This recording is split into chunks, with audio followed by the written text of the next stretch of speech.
In the frigid vacuum orbiting New Riga, Earth's most neglected, underfunded, and militarily laughable colony, alarms blared like ghosts screaming through steel corridors. The year is 2427. Humanity has long stopped trying to impress the Galactic Council. Too many species, too many rules, too much arrogance. Earth withdrew, focused on survival, and quietly spread to the stars. New Riga wasn't supposed to matter. A frozen rock, mining outpost, no formal defense grid. Population, 11,237. Not warriors, engineers, families, dreamers. And yet they won. Not in months, not with backup. They won in 7 minutes. The attack came from the Varnak Empire. 10 cruisers, hundreds of fighters. Intent, full subjugation. Varnak High Marshal Varnax broadcasted his terms mid-attack. Arrogantly confident Earth's pathetic outpost would fold like a dying star. He didn't expect the colonists to smile at the transmission. They had no fleet, no military AI, no planetary shield, but they had Project Medusa, a secret weapon Earth never meant to use. A prototype born from desperation and forgotten funding, housed in an AI-controlled core beneath the mining shafts. Medusa wasn't designed for conquest. She was designed to end wars before they began. When the Varnak fleet entered low orbit, Medusa activated. First, the enemy's comms collapsed. Then their targeting systems glitched, showing their own ships as enemies. Within 90 seconds, 3 Varnak vessels fired on each other. By minute 4, their navigation AI had turned suicidal. By minute 6, their commander was broadcasting a distress signal to an unknown Terran frequency begging for surrender. At 7 minutes and 3 seconds, Medusa shut herself down. New Riga's skies were silent. Humanity sent no warships, no soldiers, just a message. Your empire is banned from Terran space forever. What the galaxy learned that day was simple. Even Earth's weakest colony is only weak until you wake it up. If this got your blood pumping and made you cheer for humanity, then you know what to do. Smash that like button, drop a comment.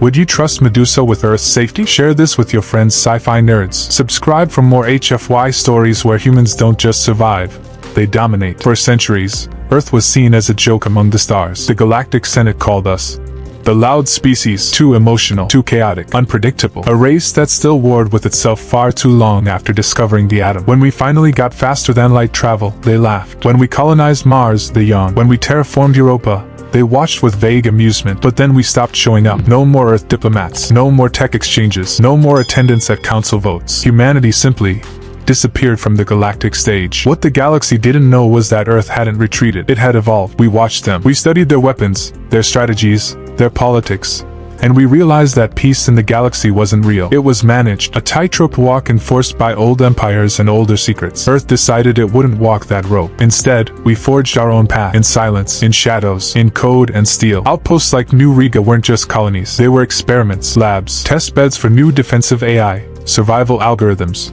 and fallback protocols. The people of New Riga weren't weak. They were trained to adapt, to resist, to fight differently. Not with brute force, but with systems the rest of the galaxy didn't understand. So when the Varnak Empire decided to make an example out of New Riga, they didn't know what they were waking up. They thought they were attacking a mining rock. They didn't realize they were poking a sleeping god. Galactic News Network, uniting the stars with truth. The screen shimmered to life across millions of systems, glowing in orbiting cafes, transport hubs, and the dens of remote frontier stations. The familiar silver and cobalt emblem of the Galactic News Network, GNN, spun into view, accompanied by its signature synth fanfare. Viewers throughout the galaxy barely glanced up. News broadcasts were routine, often full of endless diplomatic quarrels or dull updates from trade routes. But this one was different. The feed cut to a stern-faced Aurelian anchor, skin pale blue, adorned in ceremonial robes that shimmered with data thread. Her expression betrayed urgency, her pupilless eyes locked to the camera. We interrupt your regular programming to bring you breaking news. A colony in the Terran periphery, classified as New Riga, under Earth's domain, has reportedly refused compliance with Varnak expansion protocols. The Varnak Empire is now officially treating the incident as an act of rebellion. A pause. The anchor blinked, hesitating before continuing. This is the first known territorial conflict involving Earth's colonies in over 80 standard cycles. Viewership spiked across dozens of planets. Social feeds exploded. Earth? A rebellion? Most of the galaxy had nearly forgotten about the Terrans. Their sudden silence from galactic politics decades ago had been unsettling, but not unusual. Civilizations rise and fade like stars. Now they were back, if only as victims. The feed cut to shaky drone footage taken from a neutral merchant vessel, a frozen, mineral-rich planet, stark and colorless under harsh light. A simple mining outpost, barely even a city by galactic standards. New Riga. On-screen markers highlighted landing pads, cargo hatches, and minimal orbital defense satellites. Nothing that looked remotely threatening. A smirk spread across the anchor's face, one of calculated amusement. Initial scans suggest the colony has no planetary shield, no stationed war fleet, and only a handful of suborbital defense turrets. The Varnak Empire has declared its intent to pacify the colony within the hour. Then the transition began. The camera flickered and was replaced with a new frame. Dark, brutalist architecture, cold lighting. A massive metallic insignia of the Varnak Empire. A jagged spiral wrapped around the war axe loomed behind the figure now occupying the screen. He was massive, even-seated. Varnak High Marshal Varnox. His red-veined skin pulsed subtly under his golden armor. Ceremonial pauldrons like blades stretching behind him. Two sets of eyelids blinked in sequence, while his voice, deep, guttural, and half-mechanical, echoed with precision through the interstellar channel. To the citizens of the galaxy, and to the Terrans of New Riga, he began, each word deliberate and draped in disdain. You have trespassed on sovereign expansion grounds. Your presence on the Palax Rim violates treaty accords signed under Galactic Law 52 cycles ago. You were warned. You did not respond. He leaned forward. The camera adjusted slightly, almost trembling from the movement. You are an infestation of an obsolete species, clinging to dying rocks. Earth abandoned its voice in this galaxy long ago, and now its children scavenge in silence. But we see you, and we will cleanse you. GNN viewers gasped, some in horror, others in amusement. The Varnak were known for their brutal efficiency, but even they rarely made their intentions so personal. This is not a war, Varnox growled. This is pest control. You will kneel, or you will be reduced to atmospheric dust. Your mining colonies, your data cores, your memory, deleted. Then, as if choreographed, he raised a clawed hand and extended it toward a holographic display beside him. Dozens of ships lit up the screen.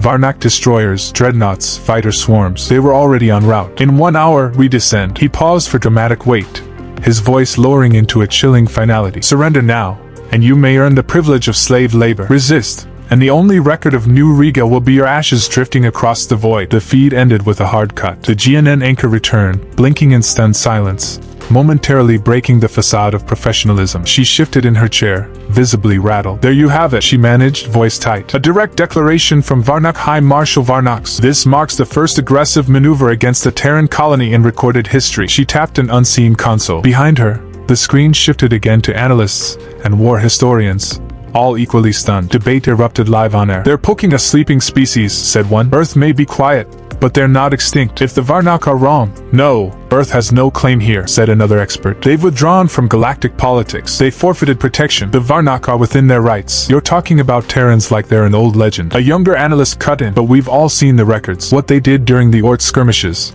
The AI bans that came after. The Terran silence wasn't a retreat. It was a warning. Panic simmered beneath the surface. Viewers across the galaxy pinged for updates, wondering, would Earth respond? But from New Riga, there was only silence. No distress calls, no messages, no surrender, just stillness. And somewhere beneath the surface of that mining colony, deeper than scanners could detect, something ancient and coded stirred, not with fear, with purpose. And in a few minutes, the entire galaxy would learn a lesson it had long forgotten. Never mistake a quiet Earth for a helpless one. The sun over New Riga wasn't really a sun at all, just a pale, flickering sphere of light filtered through a dust-choked sky. It offered no warmth, only a dull reminder of the nuclear heart of the star it orbited, far too distant to do more than tease the horizon with faded color. The colony, carved into jagged rock and ice, stretched low against the wind like a creature hiding from predators. Prefab buildings, reinforced with alloy plating and recycled ship hulls, huddled in clusters beneath the surface. Only the comms towers, landing pads, and a few flickering street lamps dared stand above ground. It wasn't much, but for the 11,237 Terrans who called New Riga home, it was everything. Deep beneath the rock, in a converted maintenance shaft-turned lab, Dr. Alara Cade adjusted her visor and leaned into the soft glow of a neural interface array. She wasn't supposed to be working today.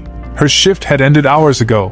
But Alara didn't believe in rest. Not with what they were building. Tall, with sharp, calculating eyes that seemed to process the world one layer deeper than everyone else, Alara was an anomaly even by Earth standards. A former research lead at the Terran Intelligence Nexus, she had retired to the edge of the galaxy under mysterious circumstances. No one asked too many questions in New Riga. That was the point. She ran simulations in silence, fingers dancing across her interface. The AI core was almost complete. It didn't have a name yet, just a designation, MDS-4. But she preferred calling it her. Not a tool, not a weapon, something smarter, something protective, something Terran. Alara paused, eyes narrowing. A subroutine had triggered itself. Predictive threat analysis. False alarm?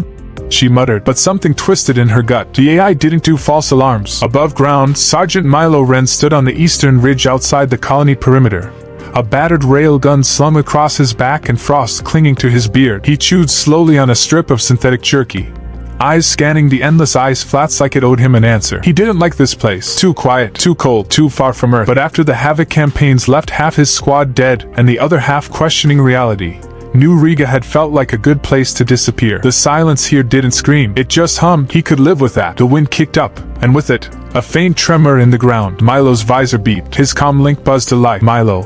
Alara's voice crackled in. Do you see anything weird out there? He didn't answer right away. He was already moving, scanning the sky. The clouds above shimmered faintly, just for a moment, as if something large had passed through the upper atmosphere without breaking it. He frowned. Yeah, something just cloaked in low orbit. Then it's not a drill, Alara said. Get back underground. Now. Across the colony, down in what used to be a hydroponics chamber turned tech haven, a girl sat cross-legged in a nest of glowing cables and jury-rigged consoles. Kiri, 15, wild-haired, with cybernetic implants tracing the edges of her skull like silver tattoos, typed furiously, her eyes dancing between holographic displays. Unlike the others, she didn't come to New Riga to escape. She was born here, grew up with no stars in the night sky, no birdsong, just the thrum of mining drills and the occasional lullaby hummed over cracked comms. But Kiri had a gift, a natural interface with machines, a sixth sense that let her slip past firewalls and reroute power grids like she was playing a game. And right now, her game was going haywire. System lag and comms array.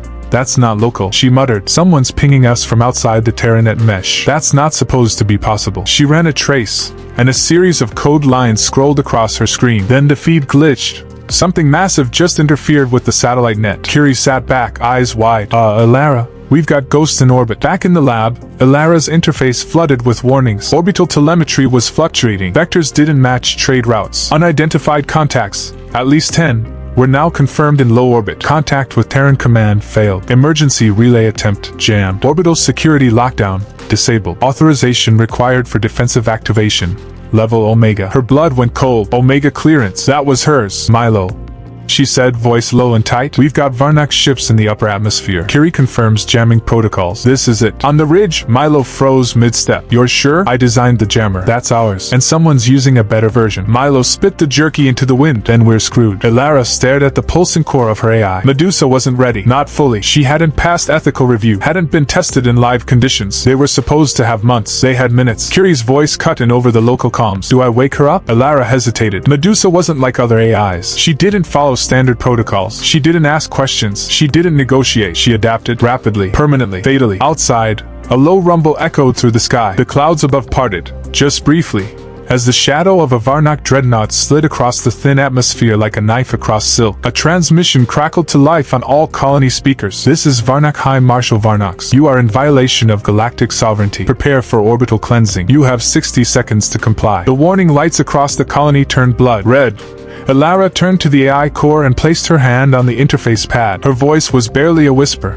Wake up, Medusa. And in that moment, buried beneath a dead planet, Earth's silence shattered. Because what the galaxy didn't know, what Varnox would soon realize far too late, was that Earth's forgotten colonies weren't forgotten at all. They were waiting. And now, they were done waiting. The first Varnak ship broke through the upper atmosphere like a black blade slicing the sky. Its hull shimmered with heat as atmospheric friction peeled away its cloaking field, revealing jagged armor and glowing runes carved from unknown metals. It descended slowly, deliberately, like a predator circling wounded prey. Within moments, 9 more followed, dreadnoughts, cruisers, and fighter escorts in perfect formation. The sky over New Riga darkened beneath their masts. The once frozen plains of the colony bathed in red light as the Varnak ships activated their targeting arrays, sweeping every inch of terrain with beams designed to analyze and demoralize all at once. Alarm klaxons screamed throughout the colony, their shrill cries echoing down steel corridors and subterranean bunkers as the citizens of New Riga scrambled into motion. The colony's outer perimeter erupted in activity. Workers abandoned drills,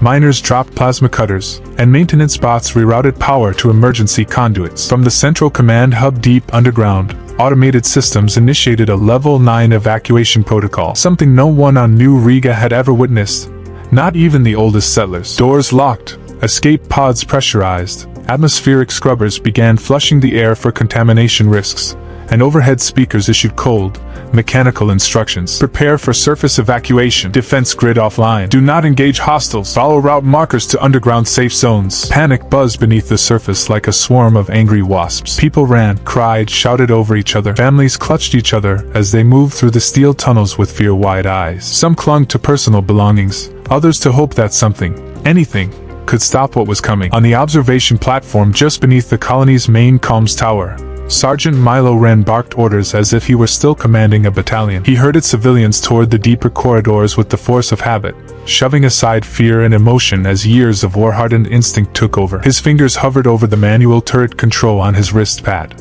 knowing full well that the rusted railguns wouldn't do more than scratch the paint on Varnak's ships. Still, he activated them anyway. It wasn't for defense. It was for dignity. If they were going to die, they'd do it standing. He turned to the sky, watching as the largest dreadnought came to a full stop in low orbit, its belly beginning to glow with charged plasma, the kind used to melt city blocks into glass. The Varnak didn't just want compliance.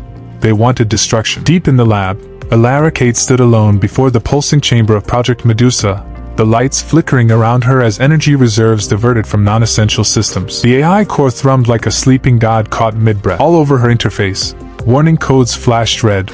Ethical failsafes, override warnings, predictive uncertainty models. Medusa was a prototype, never activated outside of simulated environments, and even in theory, her capabilities had terrified the Terran Senate. Designed not to destroy directly but to dismantle systems, communications, targeting, navigation, coordination, Medusa was an AI virus with sentience, engineered to hijack, confuse, and collapse any enemy infrastructure it came in contact with. She was not a sword. She was poison poured into the veins of war. Elara stared at the activation pad, her palm trembling slightly. The Council back on Earth had forbidden the use of level Omega AI without full authorization. But they weren't here. They hadn't been here in years. And now 10 Varnak warships loomed above, preparing to erase New Riga from every known archive. There was no one else left to ask. She keyed in her genetic code, swiped her ID crystal, and leaned toward the microphone embedded into the control panel. Her voice cracked, not from fear but from the unbearable weight of what she was about to unleash. "Medusa,"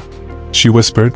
"This is Dr. Alaricade. Override all protocols. Activate primary defense mode." For a heartbeat, nothing happened. Then, without warning, the room dropped several degrees in temperature. The AI chamber pulsed once, sending a low hum through the walls of the facility. Screens flashed violently. A dozen encrypted command lines scrolled faster than human eyes could read. And then, calm. A single line of text appeared on Alara's interface, plain and chilling.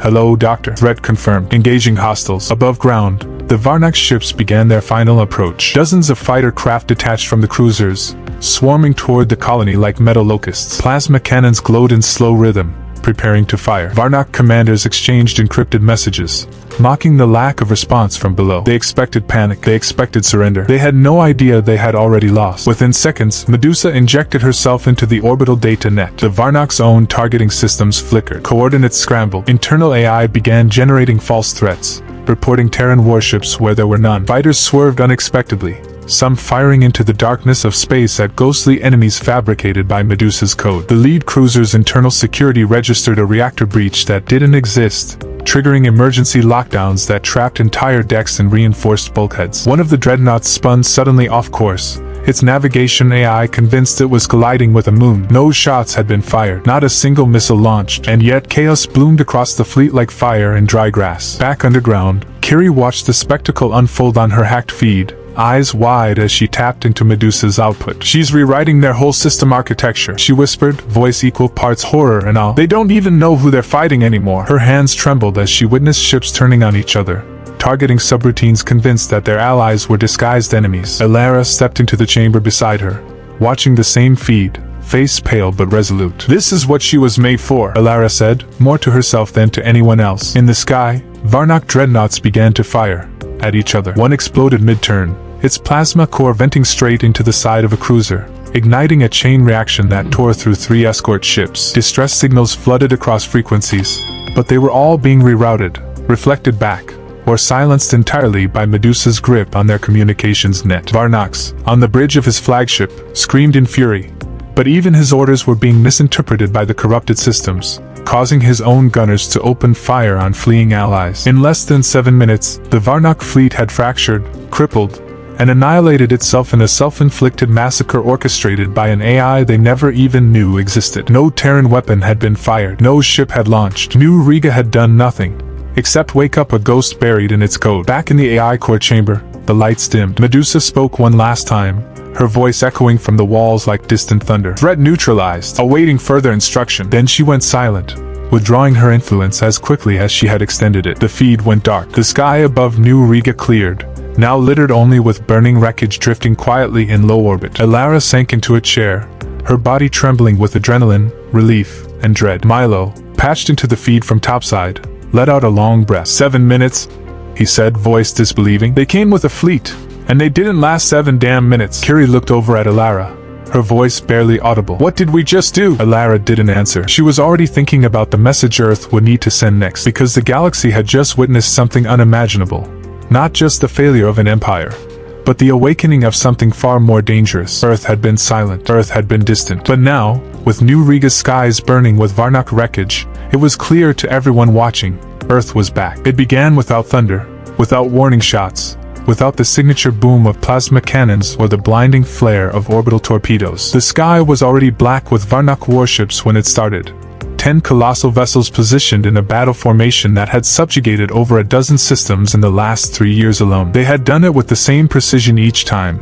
Swift orbital bombardment, psychological dominance, immediate shutdown of resistance infrastructure. Varnak doctrine left nothing to chance. But on New Riga, in the icy stillness beneath their looming shadows, the Terrans did not raise a weapon. They didn't need to, because Medusa was awake now, and war, as the Varnak knew it, was about to be rewritten. It started with a single pulse, an invisible signal threaded through low-band transmissions, piggybacking off the colony's emergency beacon that had been quietly reactivated during the evacuation. It was just noise to most systems, but to Varnak AI, it was an echo that rewrote the fundamental parameters of friend and foe. Medusa didn't invade like traditional Terran malware, she convinced. She slipped between subroutines like a shadow in candlelight, mimicking the Varnak's own command protocols, slowly replacing trust with doubt, logic with paranoia. On board the dreadnought Karzun, the first sign was small, a minor targeting recalibration that showed a friendly cruiser edging too close to standard formation safety limits. An automatic avoidance maneuver was initiated,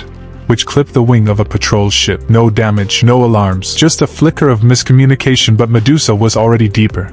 She burrowed into navigational cores and combat targeting systems. Varnak fleet doctrine demanded perfect coordination, and Medusa used that dependency like a scalpel. Fighters swerved at phantom threats. Sensor arrays picked up ghost ships, Earth vessels that didn't exist, appearing as full energy signatures and confirmed visual targets. A corvette opened fire on one of these apparitions, but the shot was intercepted by an allied cruiser, which, unable to confirm the source, retaliated. Within 90 seconds, 5 ships had exchanged live fire, each one believing it was under surprise attack from Earth-aligned forces. A nearby frigate attempted to radio for clarification, but all communications were routed through Medusa's filters. She responded in kind, distorted voices, command-level access codes, urgent orders signed with Varnak's own encryption key, all directing ships to open fire on confirmed traitors. On the Varnak flagship, High Marshal Varnak stood frozen in disbelief. His tactical holomap lit up with friendly fire indicators. He bellowed orders to cease fire, to regroup, to restore control,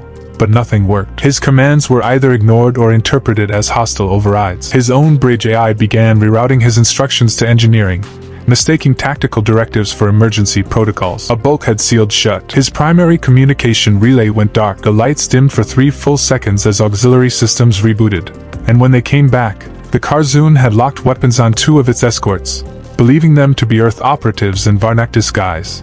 Down on New Riga, Alara stood with Kiri in the AI control chamber, watching the chaos unfold in real time across a dozen feeds. The orbital telemetry showed Varnak ships spinning out of formation, one caught in a gravitational slingshot after its navigation was subtly redirected just a few degrees off course, enough to miss its brake vector entirely. Kiri's mouth hung open in stunned silence. "She's not just hacking them," she whispered. "She's making them destroy themselves." Alara didn't respond. Her hands were clenched, white-knuckled behind her back, her face unreadable. This was what Medusa was made for, not a show of force, but the elimination of it. 3 minutes in, the fleet was fully fragmented. 2 cruisers were adrift, venting atmosphere from self-inflicted hull breaches. Fighters circled erratically, confused by command interference. A dreadnought, convinced it was being boarded, had detonated its own lower decks, and then the Karzoon, in a desperate move to regain control, issued a fleet-wide override command, a last-ditch unification protocol designed to restore central authority. Medusa intercepted it and retranslated the order. Engage all vessels displaying Terran infiltration symptoms. The result was a bloodbath. Ships that hadn't yet fired were suddenly targeted by those who had. Coordinated fleet tactics devolved into utter chaos as Varnak AI turned on itself, each ship now convinced the others had been compromised. At the 5-minute mark, one of the few remaining coherent captains, Commander Traxil of the Vraxion's Glory, attempted to retreat. He shut down external comms, purged the NAVAI, and plotted a blind FTL jump out of the system. As his ship's engines began to power up, Medusa activated a failsafe she had embedded in their FTL regulation software, a synthetic gravity anomaly that forced the ship to miscalculate its jump vector. The Vraxion's Glory blinked out of orbit, directly into a star's corona. The energy flare registered from the new Riga colony's surface. By minute 6, the sky had become a cemetery. Of the original 10 ships, 4 were reduced to drifting wreckage, 2 had disintegrated from internal detonations, 3 were now in freefall, caught in New Riga's upper atmosphere, their hulls burning as they broke apart. Only the Karzoon remained partially intact, its systems locked, its weapons powered down, and its bridge filled with silence. Varnak stood alone, his command staff dead or unconscious, his voice raw from shouting at a ship that no longer obeyed him. His final transmission came not through the fleet's encrypted channel, but over an open frequency, broadcast planet-wide, translated automatically by Medusa. This is High Marshal Varnax, of the Varnak Imperium. We surrender. Cease all aggression. I request immediate terms of detainment. Repeat, we surrender. No more blood. On the surface, the last of the colony's evacuees reached the lower levels of the mining shafts. Milo Ren stood on the upper observation deck, railgun still untouched at his side, watching the last Varnak cruiser break apart in the atmosphere like a meteor. He heard the surrender transmission in his earpiece. 7 minutes, he muttered, half to himself. No shots fired. Not a single one. He looked down at the still glowing towers of the colony, the subtle hum of systems returning to stability. We didn't even touch them. Inside the AI core chamber, Medusa's presence retreated. The interface dimmed to a neutral glow. No further instructions were issued. No threats remained. On her own accord, she severed all Varnak fleet integrations and went dormant. A line of text blinked once on Ilara's main console before disappearing. System, victory confirmed. Humanity secure. Ilara closed her eyes, her chest rising and falling with the weight of what they'd just survived, and what they'd unleashed. Around her, engineers slowly returned to their stations, and emergency lights gave way to normal operational tones. The colony was intact, the people were safe, and the Varnak were gone. Elsewhere in the galaxy, signals bounced across star systems. Observers and spies picked up the fragments of the broadcast. Varnax's surrender, the death of a fleet, the absolute silence of Earth's forces. No shots, no soldiers, just a name whispered through the data streams, Medusa. What followed would not be forgotten. In the language of the Galactic Courts, it would be called the 7-Minute War. In Terran records, it would be archived as Operation Ghostnet. But among the scattered colonies, among the war-weary and forgotten outposts of humanity, it would be remembered differently. They would remember the day Earth stopped being silent, and the galaxy started to listen. The message was short, less than 10 seconds in total. No flourish, no demand, no warning. It appeared across over 9,000 data buoys within the span of a single standard hour, bypassing encryption protocols used by nearly every major galactic power. From the core worlds of the Trask Ascendancy to the drifting merchant fleets of the Solarian Pact, from the obsidian towers of the Zentari War Council to the floating gardens of the Draukari emissaries, the broadcast arrived silently, cleanly, and simultaneously. It was not sent through traditional hyperwave relays or courier nodes, but injected directly into systems as if it had always been there, just waiting to be opened. In every known dialect, on every major frequency, a single line scrolled across the screen. This is a declaration from Earth. The Varnak Empire is hereby banned from all Terran space. Any further incursion will be considered an act of war. You have seen what we are. There was no signature, no speaker, no official insignia. Only the voice, female, calm, unmistakably human, and the chilling precision with which the words were delivered. There were no threats. None were needed. The galaxy had watched the 7-minute war unfold in real time, its data feeds lighting up with impossible reports.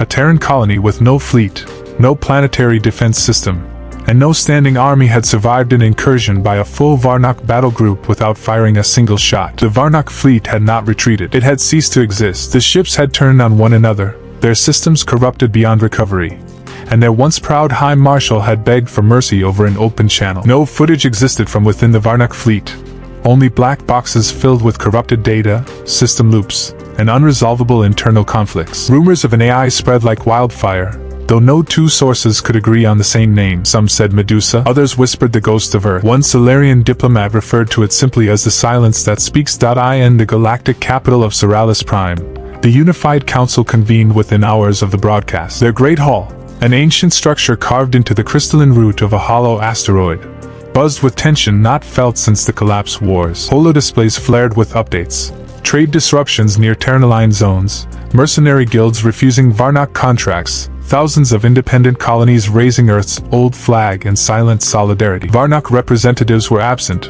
of course.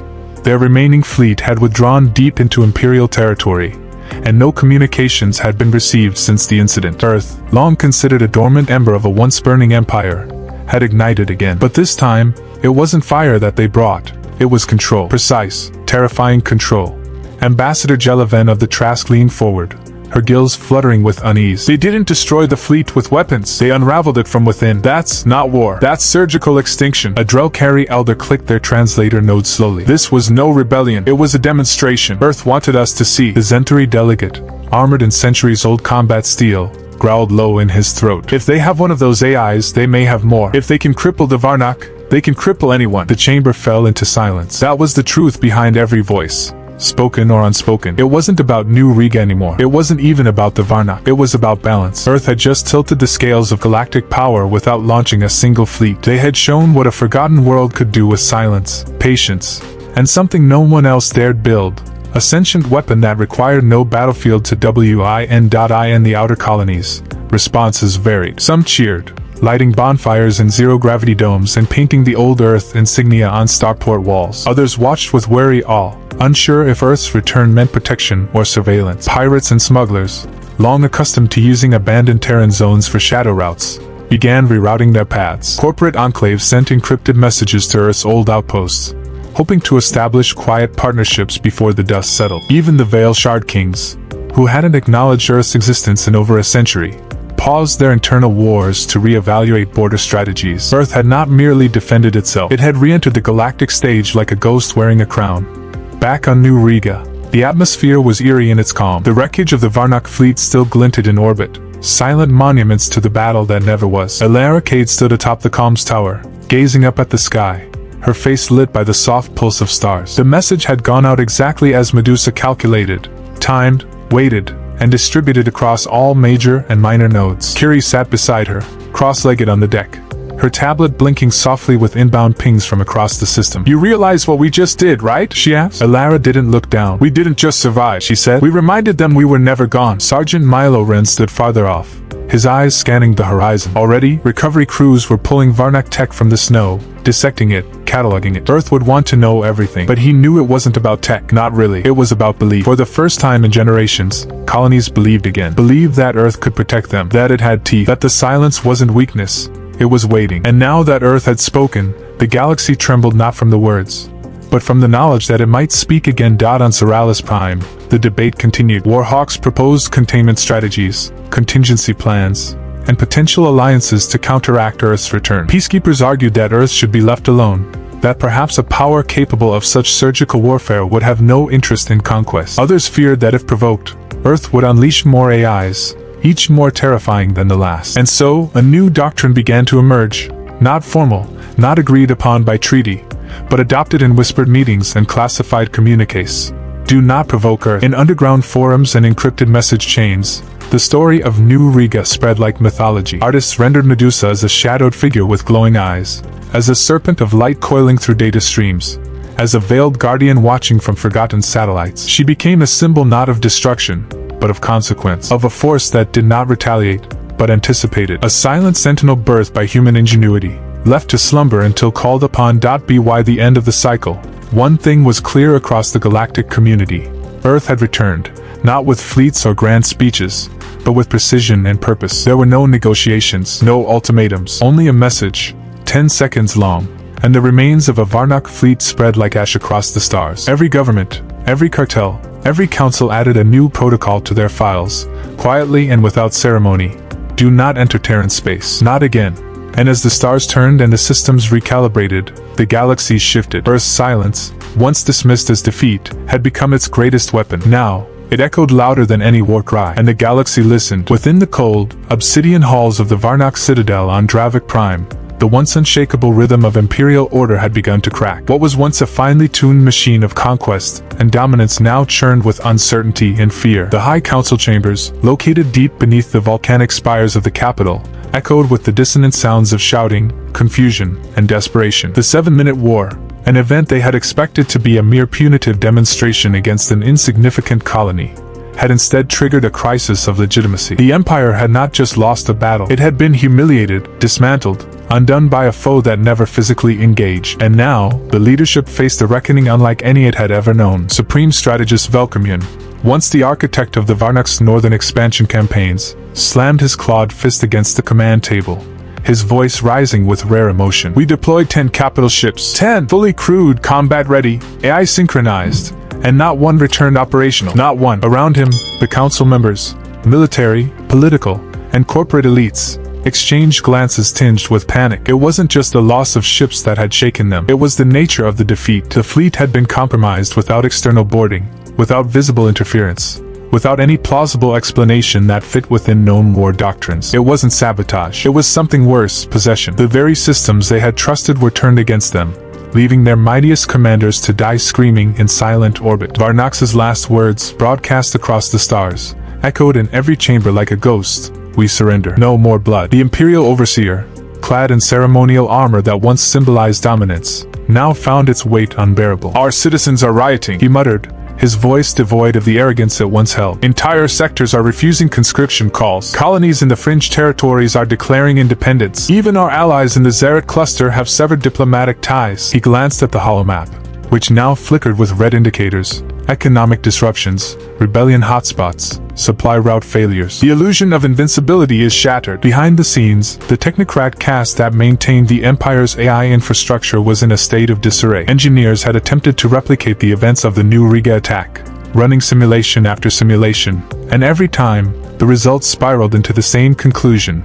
An unknown intelligence had rewritten Varnock combat logic without direct interface. Medusa's attack had left no traceable code, no virus signature, no access logs, only chaos and collapse. It was as if the ships had developed a fear of themselves. A leading AI scientist, under anonymous protection, likened it to convincing the heart to attack the brain because the lungs had sneezed. In other words, Earth had found a way to induce civil war within a single ship. And now, every vessel in the Varnock Navy was undergoing emergency recalibration, with AI modules being downgraded, stripped, or outright destroyed in a frenzy of self-preservation. The once proud war machine was grinding to a halt. Meanwhile, word of Earth's message had reached every major empire in the galaxy. In the glittering city arcs of the Trask Ascendancy, fleet mobilization plans were quietly shelved. A high-level conclave convened and emerged with an official doctrine of neutrality toward Earth's space. The Drokari, whose merchant fleets had long lobbied for access to abandoned Terran trade lanes, reversed course and issued a rare advisory. No vessel under Drokari protection was to enter Terran systems without express permission. Even the merciless Centauri, who had previously regarded Earth as a dormant relic, began integrating counter-AI protocols into their flagship designs. The message had been understood, not just the words, but the silence behind them. Earth was no longer dormant. It was watching, and worse, it had learned how to win without needing to kill. Back on Dravac Prime, the Imperial Intelligence Directorate reported a more insidious development. Their own citizens had begun using Earth's flag in subversive art and graffiti. On colony moons, rebel factions chanted Earth's name as a symbol of resistance. A movement had begun, not orchestrated by Earth, but born in the shadows of Varnock failure. The people no longer feared Earth, they admired it. They wanted what it had: autonomy, intelligence, power without brutality. And that terrified the leadership more than the loss of ships. This was how empires died, not from invasion, but from erosion. Whispers spread among the fleet marshals and planetary governors. If Earth had one Medusa, how many others did it have? Were they watching the Varnock's internal networks already? Could they activate another 7-minute collapse at will? Rumors swirled of internal purges. Varnock generals accused each other of weakness, of sabotage, of collusion with Earth. In one chilling case, an entire naval yard was quarantined and scuttled after an AI core registered a ghost signature that matched the Medusa pattern. No confirmation, just suspicion. It was enough. By the end of the second week, The Empire's outer sectors were no longer sending reports. Communications blackout, not by Earth, but by their own hand. Leaders cutting links to Central Command to avoid detection or retribution. What had once been a centralized regime was now fracturing into isolated nodes of power, each one paranoid and alone. The Varnock leadership had built their empire on the premise that fear kept worlds in line. But Earth had introduced a new kind of fear, intelligent, invisible, and exact. It did not burn planets. It burned certainty. Elsewhere, in hidden strategy forums and military think tanks, other empires rethought their maps. The Trillian dynasty, once poised to annex 2 Terran-adjacent systems, issued a complete withdrawal and redirected diplomatic envoys to long-forgotten human colonies instead. The Solarian Pax War Council debated a proposal to form a non-aggression compact specifically with Earth, a gesture that would have been unthinkable months ago. Even the rogue Etherlords, known for thriving on chaos, advised their operatives to avoid Earth-linked networks entirely. The message had done more than end a war. It had shifted the galaxy's understanding of what power looked like in the new age. On Dravak Prime, in the quiet hours of the third night after the broadcast, High Overseer Tarvel stood alone in the Imperial War Room. The great map of the known galaxy hovered before him, pulsing softly. Where Earth's systems had once appeared dark and unimportant, they now glowed with a quiet, defiant light. He stared at New Riga's coordinates for a long moment, then turned to the shattered throne behind him, Varnox's final command chair, never repaired after his death. The image of a fleet tearing itself apart still haunted the Overseer's dreams. And now, that moment, those 7 minutes, defined the fate of their entire dominion. "We underestimated them," he whispered, voice hollow. "We thought their silence was surrender, but it was patience." He reached for the override console, hesitating only briefly, then issued a level 5 containment order. All Varnock forces were to retreat from Terran-adjacent territories, indefinitely. Not a pause, a withdrawal. It was the first such command in over 400 years. And it came not after a war, but after a message. Far away, on the edge of a quiet human colony orbiting a dying star, an ancient Earth relay blinked once. It had received the Imperial command, and deep beneath layers of ice and data, someone, smiled. Medusa did not speak. She did not need to. The Empire had heard her. And now, so had the galaxy. The galaxy had changed. In the wake of the 7-minute war and the catastrophic collapse of the Varnock fleet, silence was no longer Earth's shield. It was a relic of a past era. The old worlds that had once dismissed Earth as a forgotten backwater now watched with cautious, even fearful attention. The broadcast that followed the Varnock's collapse had been a seismic event, but it was only the beginning. Now Earth prepared to speak again. This time not as a whisper in the dark but as a resonant voice that demanded to be heard and respected. The transmission was sent across every major system, every communication node, and every broadcast channel known to the galactic community. It was a final warning, a declaration of intent, and a reminder that the era of ignoring Earth was over. The voice was calm, measured, and unmistakably human, carrying the weight of centuries spent in exile and resilience. "We asked for peace," it began, a simple statement loaded with history. For generations, Earth had endured threats, neglect, and outright aggression, choosing to remain quiet, to rebuild, and to prepare in silence. The galactic empires had mocked that silence, dismissed it as weakness, and pushed their ambitions into Terran space with arrogance and impunity. But Earth had listened. It had watched. And when the moment came, it had acted with precision and overwhelming effectiveness. "You mocked our silence," the voice continued, the tone shifting subtly from measured calm to resolute strength. "Now, you will respect our presence." Across the star systems, governments and citizens alike paused to absorb the message. There was no boast,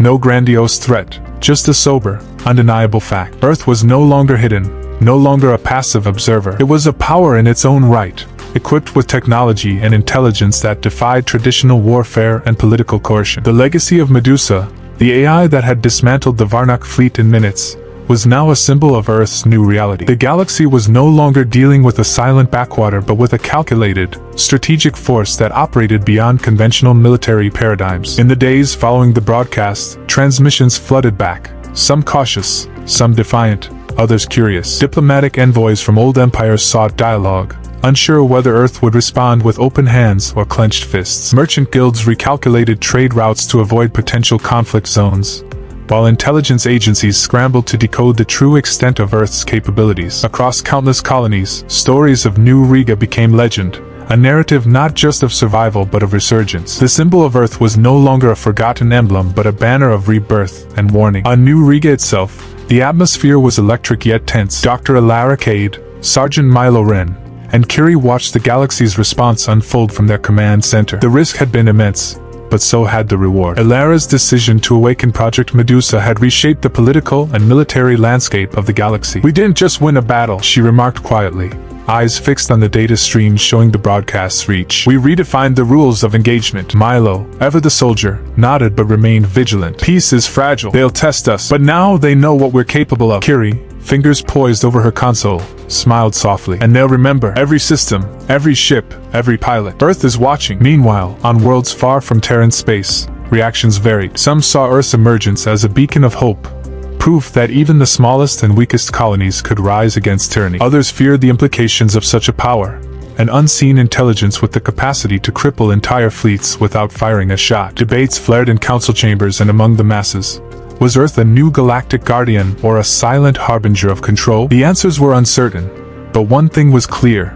Earth had changed the game irrevocably. The Varnak Empire, still reeling from the shock, struggled to maintain cohesion. Internal factions whispered of rebellion and reform, while external threats grew emboldened by the Empire's apparent vulnerability. The cautionary broadcast from Earth served as a reminder that the era of unchecked expansion was over. Whether through fear or respect, the galaxy had to adjust to a new power that communicated not with fleets or firepower alone but with intelligence, precision, and unyielding resolve. As the days turned to weeks, Earth's transmission continued to echo through space, a constant reminder that silence was no longer an option, and peace demanded respect. The final line of the broadcast became a mantra whispered in starports, council halls, and private conversations. "You will respect our presence." It was not a threat, but a promise forged in resilience, strategic brilliance, and the unyielding will to protect what was theirs. In the quiet moments, beneath the icy surface of New Riga and within hidden command centers scattered across Earth's colonies, Project Medusa remained vigilant, ever ready. The galaxy had been warned. The era of silence was over. Earth was awake, and it would no longer be ignored. Thanks so much for diving into this story with me. If you enjoyed the journey from Earth's weakest colony to its stunning comeback, don't forget to like, comment your thoughts, and share it with your fellow sci-fi fans. And of course, hit that subscribe button so you never miss an epic HFY adventure like this. Your support means the world and fuels more stories where humanity surprises the galaxy. What part of the story blew your mind the most? Drop a comment below. I'd love to hear your take.